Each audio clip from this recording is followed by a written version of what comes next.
Itulah di saatnya kita dalam NDS melakukan tanya jawab dari hasil diskusi tadi, membahas atau membedah buku paradigma holistik oleh Husain Haryanto, dan tadi telah dipaparkan oleh kandidat doktor Aminah SPD MPD. Beliau mencoba mengartikulasikan paradigma holistik dalam perspektif beliau. Di tengah-tengah kita ada beberapa teman-teman, ada Ibu Pataling, ada Andi Baso, ada Haryadi, ada NDS. Kita di Angin Mamiri sambil menikmati liburan di hari Selasa, tidak ada mata kuliah. Kita berkuliah lagi di Angin Mamiri, pantai Angin Mamiri. Di tengah-tengah siang menjelang sore, deru ombak yang begitu indah, angin sepoi-sepoi menyenyukkan hati sehingga terasa mau tidur. Namun karena narasi pikiran dari Amina menelaah buku paradigma holistik membuat kita tergairahkan, terpantulkan spirit ilmiah yang dipaparkan oleh Bu Amina tadi. Mungkin ada Ibu Pataling, ada pikiran-pikiran atau masukan atau narasi pembanding atau pertanyaan dari paradigma holistik oleh Husain Haryanto. Please. Oke, terima kasih. Menarik ya apa yang dipaparkan tadi oleh saudari Ibu Aminah, yang mana dia jelaskan tentang paradigma holistik. Nah, yang saya dapat tangkap dari paradigma holistik menurut pemahaman dia adalah holistik itu bahwa kita melihat segala sesuatunya jangan secara terpisah-pisah, tetapi kita melihatnya secara keseluruhan, satu kesatuan. Jadi yang menarik bagi saya di sini bahwa apabila kita menilai seseorang, jangan kita melihat dari satu sisi saja, tetapi kita harus melihat dari semua sisi. Maksudnya kalau misalnya kita cuma melihat dari kesalahannya, maka tidak ada kebaikannya. Jadi sebelum kita menyimpulkan orang lain itu, kita harus melihat latar belakang dia. Jangan cuma melihat dari satu sisinya bahwa ini jahat, pasti dari sisi jahatnya ada kebaikannya. Nah, itu mungkin saya bisa tangkap. Kemudian yang saya mau pertanyakan di sini adalah dari paradigma holistik ini bagaimana dia melihat secara epistemologi, ontologi dan aksiologinya. Kalau aksiologinya saya bisa tangkap bahwa dengan melihat orang itu atau apakah dia alam atau manusia, maka kita harus melihat secara keseluruhan ya, satu kesatuan. Tidak bisa kita melihat dari satu sisi saja atau terpisah. Nah, itulah manfaat yang bisa saya tangkap bahwa dengan paradigma holistik ini kita harus melihat orang dari secara keseluruhannya. Apakah itu orang ataupun alam ataupun yang lainnya, makhluk yang diciptakan oleh Allah. Saya kira itu. Terima kasih. Assalamualaikum warahmatullahi wabarakatuh. Ya. Karena moderator. Oh, ini mau bertanya. Tunggu Ibu Sofra datang untuk menjawab. Ya, karena moderatornya sementara sibuk, ke saya Mika. Saya langsung jawab saja ya. Ya. Bagaimana moderatornya menghilang? Oke. Jadi saya langsung jawab saja Bu. Terima kasih atas tanggapannya. Ya, betul juga tadi kalau misalnya kita menilai sesuatu itu tidak bisa hanya melihat secara parsial ya. Kita melihat latar belakangnya, konteksnya seperti apa, waktu. Itu pasti saling terkait satu sama lain. Baru kita menilai. Nah, kalau terkait tadi bagaimana berbicara tentang epistemologi, ontologi dengan aksiologi, ya pastinya kalau kita berangkat dari cara berpikirnya Newtonian dengan Descartes ya, Cartesian itu, mereka pastinya epistemologinya epistemologi indera ya. Semua yang dinilai oleh indera itu itulah apa yang ditangkap oleh indera itulah kebenaran. Seperti itu. Jadi misalnya kalau kita taruh sedotan dalam air kan pasti kelihatannya bengkok ya. Nah, maka kita menganggap bahwa sedotan kalau masuk dalam air itu pasti bengkok, padahal tidak. Ya, kalau secara akal mana mungkin sedotan yang dimasukkan dalam air itu langsung bengkok, tapi begitulah cara berpikirnya epistemologinya indrawi. Epistemologi indrawi itu seperti itu. Jadi ontologinya apa? Ontologinya pastilah materi. Segala hal yang ditangkap itu ya hanya materi saja. Di luar materi tidak bisa dia tangkap ontologinya, karena epistemologinya adalah indera. Itulah Newtonian dengan Descartesian. Nah, kalau misalnya dari aksiologinya itu bebas nilai, Bu. Bebas nilai maksudnya mau gue. Mau gue yang penting gue happy gitu. Misalnya ya saya kalau mau tembakan nuklir ke sana itu berhasil ya sudah, terserah apapun terjadi di sana. Yang penting eksperimen saya berhasil kan. Kalau metodologi yang mereka pakai kan, kalau kalau empirisme itu kan mereka menggunakan experience ya, pengalaman, eksperimen, percobaan, hipotesa dan sebagainya. Jadi ketika misalnya diberlakukan itu misalnya eksperimen, ya yang penting eksperimen itu jadi. Apakah itu berefek bagaimana itu terserah, bebas nilai ontologinya. Nah, kalau yang saya tangkap ya dari epistemologi yang ada ini, epistemologi holistik ya, holistik.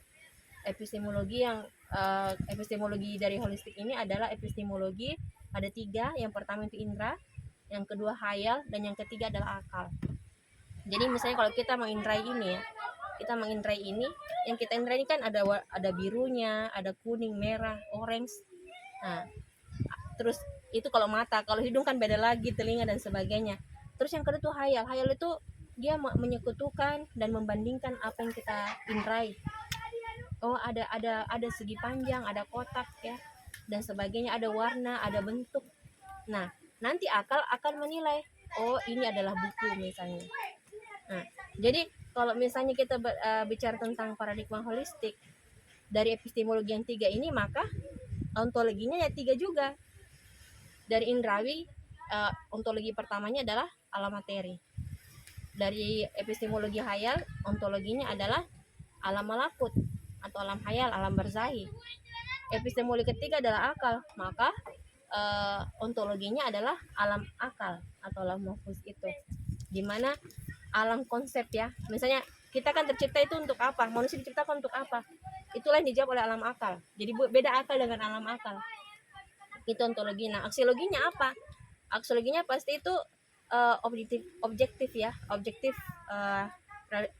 dan kalau misalnya mau dibahas holistik boleh, objektif, holistik ya, tauhid dan sebagainya, seperti itu. Jadi cara kita melihat, karena kita melihat dari epistemologi yang 3 hal itu tadi, kita melihat segalanya juga itu tidak terpisah-pisah. Oke, menarik Kat dulu ya. Saya terinspirasi dari pemaparan tadi dan analis anasir yang menarik. Saya langsung tiba-tiba melihat arus gelombang lautan di sebelah kanan kita. Ya. Dia seakan menyaksikan dialektika kita pada siang menjelang sore ini. Gelombang-gelombang itu memberi signal-signal kecerdasannya, terkoneksi dengan kecerdasan narasumber kita Amin hari ini, Pataling, Baso, dan Haryadi.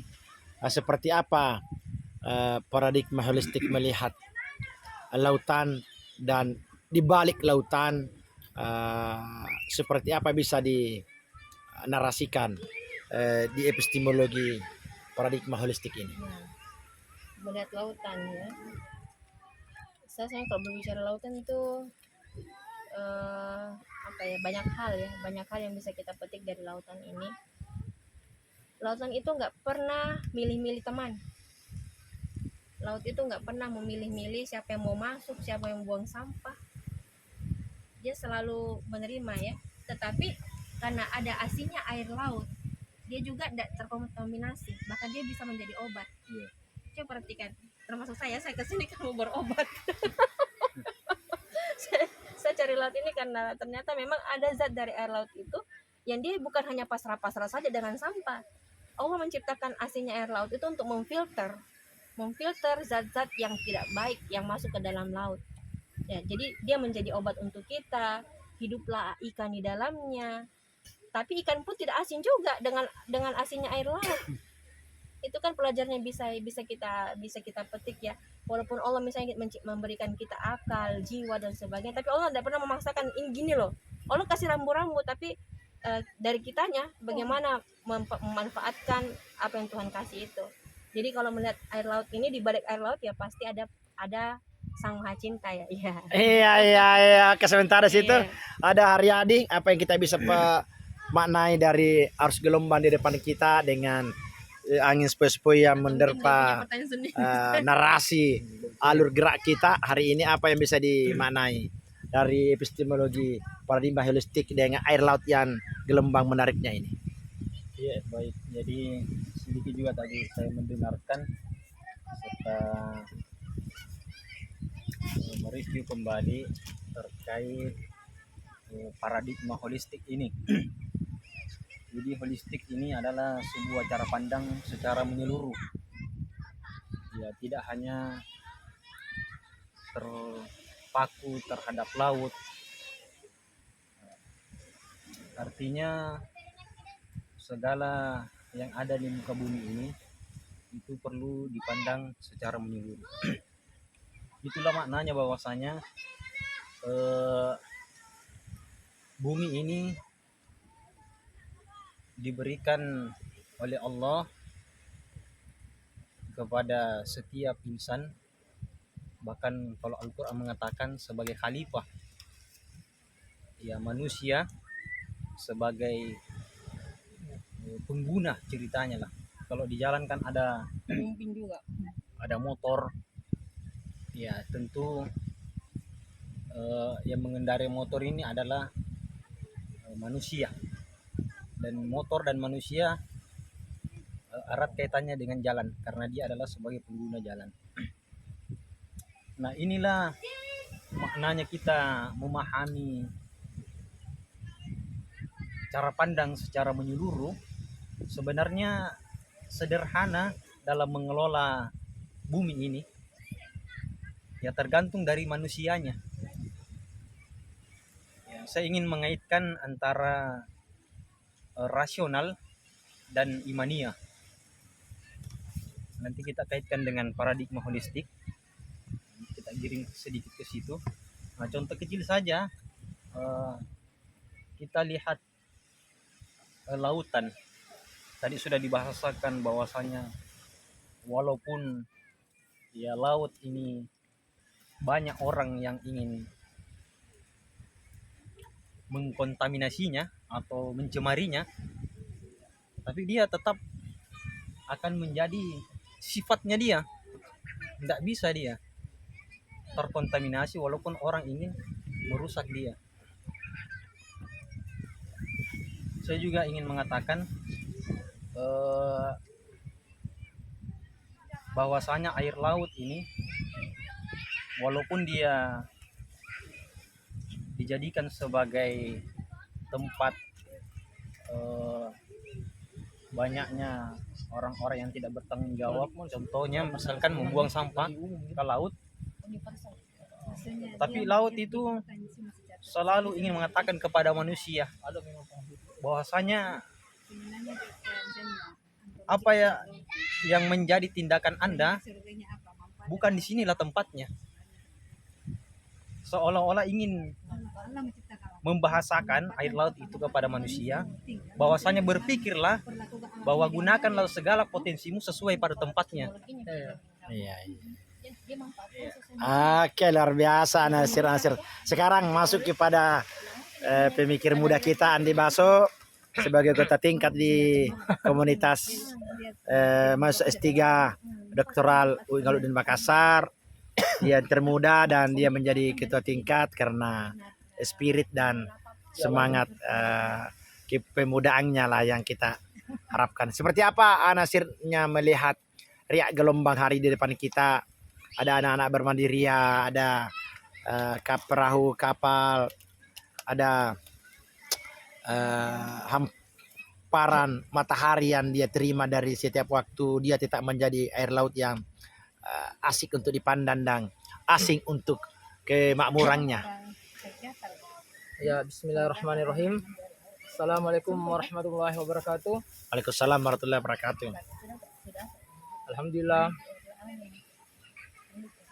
Marilah kita panjatkan puji dan syukur atas kehadirat Allah Subhanahu wa taala, karena atas berkah dan rahmatnya lah sehingga kita bisa menikmati keindahan laut yang luas ini bersama para kandidat doktor. Kalau kita berbicara ya ini ya, kita bahas hal ini bukunya Hussein Herianto yang berjudulnya Paradigma Holistik. Ya, berpikir secara keseluruhannya atau universal ya. Ya. Seperti yang dikatakan tadi Ibu narasumber yang pertama, Ibu Aminah, bahwa kalau kita berbicara laut itu, kita ini secara tidak langsung ini secara bisa dikaitkan secara bisa dikatakan ini laut ini umum. Semua orang bisa datang ke sini, tidak memandang golongan, apakah dia orang kaya, miskin, ya, pejabat, bahkan rakyat jelata bisa terjun ke laut ini. Sebagaimana kalau saya kaitkan, integrasikan dengan judul buku ini, paradigma holistik yang bersifat universal, ya luas ya, seluas laut ini. Adapun yang mungkin saya sedikit mungkin agak berbeda lah, mungkin bukannya berbeda, agak pembanding antara pandangan dari Ibu Aminah bahwa materi ya, sebenarnya yang saya ingin masih masih yang menyangkut di benak saya ini seputar materi ini. Sebenarnya ini materi bisa dikatakan ya, kalau kita berbicara materi tidak lepas daripada uang ya, uang ya. Jadi ada orang yang berpandangan bahwa seseorang itu tidak bisa hidup tanpa uang. Jika kita ingin menyelesaikan masalah itu ya susah kalau kita tidak memiliki uang. Kita mau sekolah, kalau tidak ada uang, Anda hanya, ini realita di negara kita ini, kalau Anda tidak punya uang, mau sekolah tidak punya uang, tidak bisa lanjut, hanya Bisa kau sampai dapat SMA. beasiswa, kau dapat beasiswa. Kecuali Anda cerdas dan beruntung ya. Karena banyak orang yang tidak cerdas itu kurang beruntung, dia gagal di beasiswa ini, fakta. Iya. Jadi materi itu penting menurut saya. Jadi kalau ada tadi berpandangan bahwa Anda tahu pakar siapa, teori siapa, bahwa materi itu ya tidak berpengaruh tentang kehidupan manusia itu, menurut saya itu, saya bisa berdebat dengan dia. Lalu ya mungkin saya salah tangkap atau mungkin jika ada paham-paham yang di luar sana bahwa hidup ini hanya Hanya untuk sekedar materi. Kalau kita berbicara hidup ini hanya sekadar materi, tidak juga, karena banyak yang tapi bisa dikatakan ya, dengan adanya materi kita bisa menyelesaikan segala sesuatu. Dunia diva tuh. Iya. Dunia diva tuh. Ya, Dunia itu adalah uang, Pak. ya betul, uang. Sekedarannya, sekedar. Karena tapi jangan dijadikan uang sebagai Penentu Tuhan, segalanya. Ya, jangan dijadikan Tuhan. Tapi ya uang memang bukan segala-galanya. Tapi untuk Uang. menyelesaikan sesuatu itu membutuhkan uang. Iya, itu sampai Tapi- di situ ya. Oke, terakhir. Karena hakikat manusia itu sebenarnya kalau dia tidak, ya kita kembali ke hakikat manusia, karena hakikat manusia itu dia tuh harus mampu menggerakkan dirinya untuk memenuhi kebutuhannya. Nah, secara individu, jika kita ini seorang akademisi, kita harus berpikir secara rasional. Apa yang kita ucapkan harus dipertanggungjawabkan secara intelektual dan sosial. Jangan sampai kita berbicara ya tanpa referensi apa grand teorinya. Jadi ya mungkin itu saja dari saya. Ya. Terima kasih banyak, ada pikiran-pikiran. Saya mungkin menanggapi, Pak. Terakhir ya, yang terakhir. Ya. Ya, saya menanggapi dari Pak Baso tadi. Sebenarnya materi itu penting ya, materi itu sangat penting. Kalau misalnya materi nggak penting, nggak mungkin Tuhan menciptakan materi. Betul. Yang jadi masalah adalah ketika berhenti di materi, Iya, atau menjadikan materi sebagai tolak ukur untuk segala-galanya. Materi itu dibuat untuk perantara kita ke Tuhan. Jadi kalau kita berpahaman materialistik, ya yang penting saya dapat uang, saya mau bunuh teman, saya mau singkirkan orang. Nah inilah cara berpikir yang materialistik. Itu yang dimaksud dengan materialistik. Tetapi kalau misalnya kalau paradigma holistik ya, melihat materi ini sebenarnya itu tadi ya, secara fisika kuantum kan sudah terbukti dia ini sebenarnya ketiadaan. Kalau pada tujuh itu bahkan ini semua ketiadaan, sebenarnya ada cuma Tuhan. Nah, kalaupun dia ada, ya jangan dijadikan dia sebagai tujuan hidup yang sebenar-benarnya gitu. Jadi misalnya kita mencari ilmu, memang butuh uang. Kita mau nikah kita butuh uang, bahkan meninggal pun kita butuh uang. Itu Betul. realistis itu betul. Tetapi kita gunakan itu ya sesuai dengan kebutuhan, bukan sesuai dengan kenikmatan. Beda itu kebutuhan dengan kenikmatan. Kenikmatan itu orientasinya adalah biologis, seksual, ya biologis, kenikmatan biologis. Tetapi kalau bicara kebutuhan, ya bukan, beda itu ya, makan untuk hidup, hidup untuk makan. Kalau hidup untuk makan, pokoknya mau makan apapun terserah, mau halal halulu, haram atau tidak, makan. Nah, tapi kalau makan untuk hidup, ya apakah itu nasi bungkus atau tahu tempe, yang penting halal kita makan. Nah, seperti jadi materi itu hanya membuat kita bagaimana menjadikan fasilitas ini sebaik-baiknya, melihat alam semesta ini sebagai subjek, ya laut sebagai subjek, jadi kita nggak seenak-enaknya sama dia. Manusia juga sebagai subjek. Materi pun, kalaupun dia materi, kita gunakan juga ya tanpa menyalahi kemanusiaan, menyalahi keadilan, menyalahi akhlak misalnya. Seperti itulah konsubjektivisme atau paradigma holistik yang saya maksud. Jadi bukan menjadikan subjek objek. Ya, kita sama-sama subjek yang menuju ke Tuhan. Ini kan sama-sama juga subjek yang akan menuju ke Tuhan. Tapi caranya dia kayak gini, cara Islamnya dia, cara patuhnya alam semesta kayak gini, tunduknya alam semesta. Terserah manusia mau apakan, karena kita yang khalifah. Kita dikasih akal untuk mengatur ini alam semesta. Tingkat manusia itu memang. Ya. Mungkin gini ya. Jadi materi itu adalah sarana untuk menuju hakikat ke hidrat ilahi Rabbi. Ya, fasilitas atau Jadi materi adalah al-ma'datun wasailu ilallahi wasailu liridaillahi. Mungkin itu ya kira-kira ya. Demikian, mudah-mudahan ada manfaatnya. Lebih dan kurangnya, assalamualaikum warahmatullahi wabarakatuh. NDS.